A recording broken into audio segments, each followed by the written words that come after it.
मंच पर उपस्थित हम सबके नेता आदरणीय नारायण सिंह जी, कृपया करके आप प्लीज शांति से बैठ जाएं। साथियों, मैं अपनी बात बोलूं इससे पहले मैं आप सबसे आवेदन करना चाहता हूं कि इस सभा में बहुत शांति से और बहुत धैर्य से हमको आवाज को सुनना है। कुछ लोग कोशिश कर सकते हैं कि व्यवस्था को बिगाड़ने का काम करें, इसलिए आप सबसे निवेदन है कृपया करके, इतनी गर्मी में आप लोग बैठे हैं, 10 मिनट तक और संयम बना के मेरी बात को सुने। और मैं सचेत करना चाहता हूं किसी व्यक्ति को कि ये आम सभा किसान और नौजवान की आम सभा है, इसमें कोई बाधा डालने की कोशिश ना करें। आप सब जिम्मेदारी से 10 मिनट मेरी बात सुनने की कृपा करें। दोस्तों, आदरणीय नारायण सिंह जी आज इस सभा में आए हैं। मैं सबसे पहले अपनी तरफ से और आप सबकी तरफ से आदरणीय नारायण सिंह जी का बहुत बहुत स्वागत करना चाहता हूं। जोरदार तालियां बजा के आदरणीय नारायण सिंह जी का आप स्वागत करें। आदरणीय हेमाराम चौधरी साहब, सम्मानीय राजेंद्र गुर्जर जी, आदरणीय दीपेंद्र सिंह शेखावत साहब, खिलाड़ी बैरवा साहब, सुरेश मोदी जी, हरीश मीणा जी, राकेश पारिक साहब, मुकेश भाकर जी, रामनिवास गावड़िया जी, गिरिराज मरिंगा जी, इंद्रराज गुर्जर साहब, जीआर खटाना जी, वीरेंद्र चौधरी साहब, अमर सिंह जाटव साहब, पूर्व मंत्री राजेंद्र चौधरी जी, वेद सोलंकी जी, पूर्व मंत्री केसी बिश्नोई साहब, महेश शर्मा जी, पूर्व सांसद गोपाल सिंह हिड़वा जी, हमारे यूनिवर्सिटी के नौजवान अध्यक्ष निर्मल चौधरी जी, श्रीमती सुचित्रा आर्य जी, लक्ष्मण गाता जी, सरोज मीणा जी, जालोर से अध्यक्ष समरजीत सिंह जी, चुनीला राजपुरोहित जी, ओम प्रकाश मामू जी, शेर सिंह सूपा साहब, विद्याधर जी, महेंद्र सिंह रलावता जी, पूर्व मंत्री रामगोपाल बैरवा साहब, पूर्व विधायक महेंद्र मीणा जी, भीमराज भाटी साहब, गजेंद्र सांकला जी, अजय बोरा जी, पूर्व विधायक नवल किशोर मीणा जी, शोभा सोलंकी जी, पूर्व विधायक रामनारायण जी, विजय जैन साहब, पूर्व महापौर ज्योति खंडेलवाल जी, मुकेश शर्मा जी, पूर्व पार्षद सुभाष मील साहब, मनीष यादव जी, आबिद कागजी साहब, ओम बिश्नोई जी। और इस जन संघर्ष यात्रा के समापन में आज आप सब लोग, नौजवान, बुजुर्ग, महिला, बच्चे, जो इतनी बड़ी तादाद में यहां पर आए हो, मैं आप सबका हाथ जोड़कर बहुत बहुत धन्यवाद करना चाहता हूं, आपका शुक्रिया करना चाहता हूं। साथियों, मुझसे पूर्व वक्ताओं ने मंच पर अपनी बात रखी। मैं इस मौके पर आपको बताना चाहता हूं क्या परिस्थितियां पैदा हुई, राजस्थान में क्या घटनाक्रम पैदा हुआ, जिसको लेकर इस यात्रा को हमने निकाला। आप सब जानते हो, जब 2013 में हमारी सरकार राजस्थान से हटी थी, उस समय 200 में से कांग्रेस के मात्र 21 विधायक रह गए थे। उस समय सोनिया गांधी जी, राहुल गांधी जी ने, मैं केंद्र सरकार का मंत्री था, मुझे जिम्मेदारी दी कि राजस्थान में पार्टी का बहुत बुरा हाल हो गया, आपको जाके पार्टी का अध्यक्ष बनना है।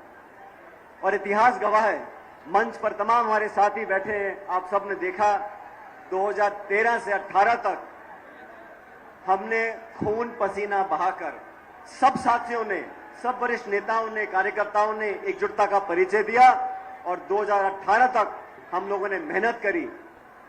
इन 5 सालों में हमने वसुंधरा जी की सरकार, जो भाजपा की सरकार थी, उसका विरोध किया, कड़ा विरोध किया, नीतियों के आधार पर, शासन के आधार पर, प्रोग्राम के आधार पर और भ्रष्टाचार के आधार पर। 5 साल तक वसुंधरा जी के शासन में जो खुली लूट मची थी, जो बजरी माफिया, शराब माफिया, जमीन माफिया, भू माफिया, खान माफिया पनपा था, उसके खिलाफ हम सब ने आरोप लगाए। मैं प्रदेश का अध्यक्ष था, लेकिन तमाम नेताओं ने, सम्मानीय गहलोत साहब ने भी बढ़ चढ़कर हर मीटिंग में, हर भाषण में वसुंधरा जी पर आरोप लगाए। आरोप लगाए कि नहीं लगाए, मुझे बताओ। जब सरकार हमारी बनी, अभी हेमराम चौधरी साहब बता रहे थे, बाज आया, उसने माला किसी के गले में डाल दी। अब बाज क्या करता हमारे हाथ में नहीं है, लेकिन जब सरकार हमारी बनी तो हमारा दायित्व था कि जो हमने कहा उसको कर कर दिखाएं। आज 4.5 साल पूरे हो गए। 4.5 साल में हम अभी तक उन वादों को पूरा नहीं कर सके जो हमने लांछन लगाया था, आरोप लगाया था, मैंने लगाया था, गहलोत साहब ने लगाया था कि वसुंधरा जी ने करप्शन किया, भ्रष्टाचार किया है।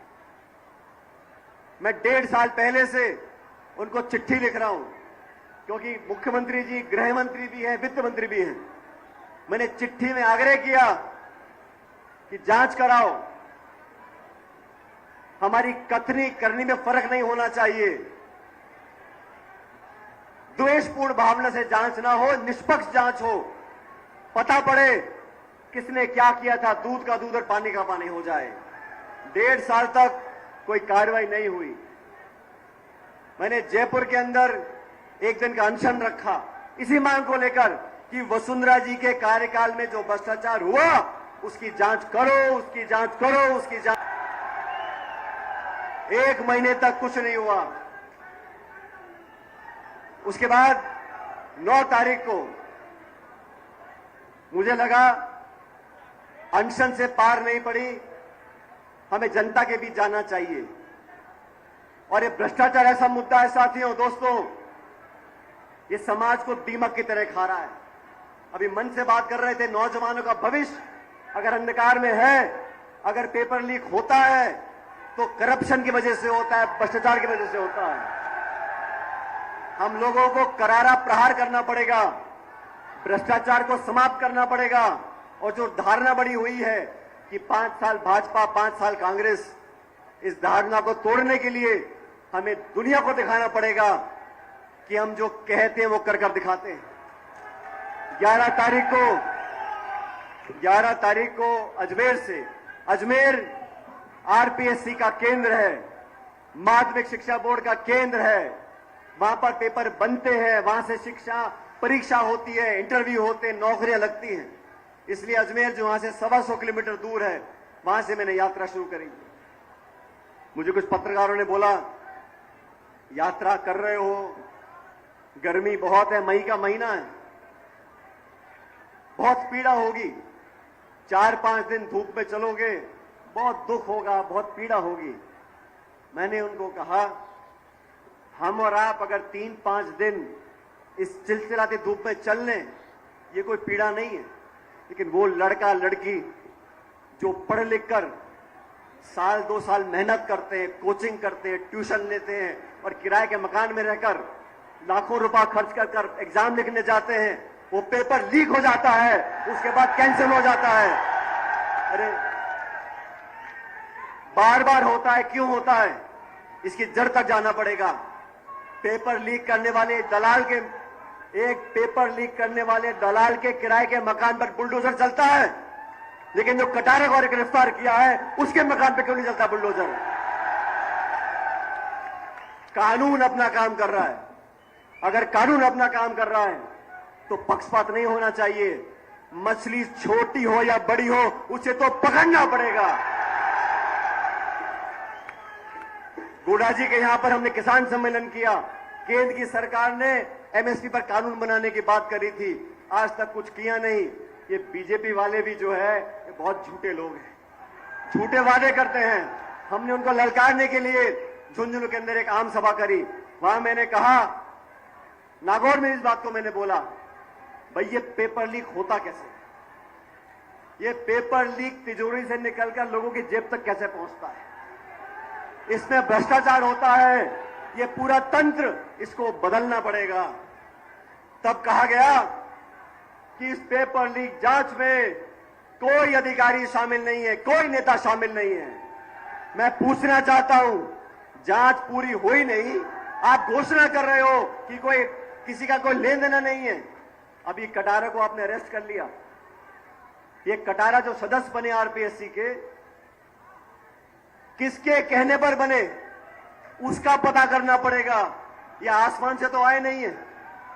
भ्रष्टाचार का मुद्दा नौजवानों के जीवन को अंधकार में धकेल रहा है।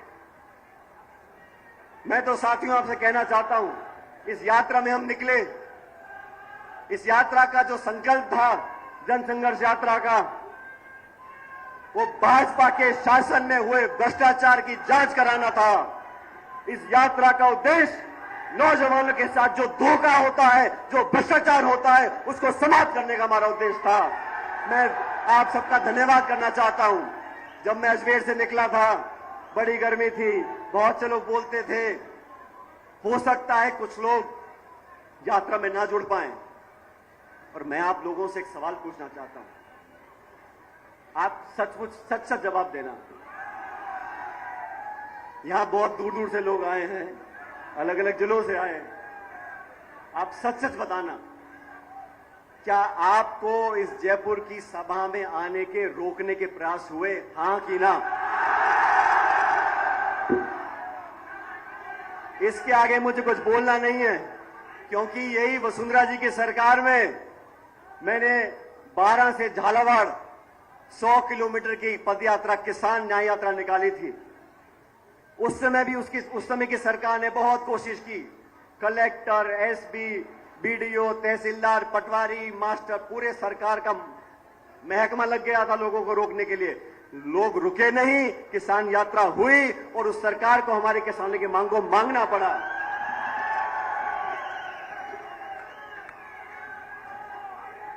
साथियों, हमारा जनसंघर्ष किसी नेता के खिलाफ नहीं है। हमारी यात्रा किसी के विरोध में नहीं है। लेकिन मैं आज इस मन से कहना चाहता हूं, हमारी यात्रा भ्रष्टाचार के खिलाफ है। हमारी यात्रा नौजवानों के भविष्य को बेहतर बनाने के पक्ष में है, और हम इसमें रुकने वाले नहीं हैं। अभी आपने भाषण सुना आदरणीय हेमाराम जी का।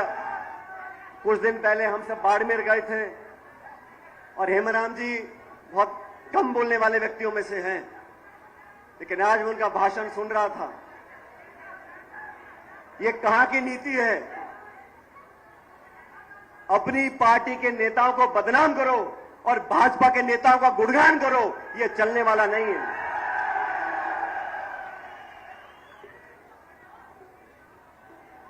सत्ता में जब लोग आते हैं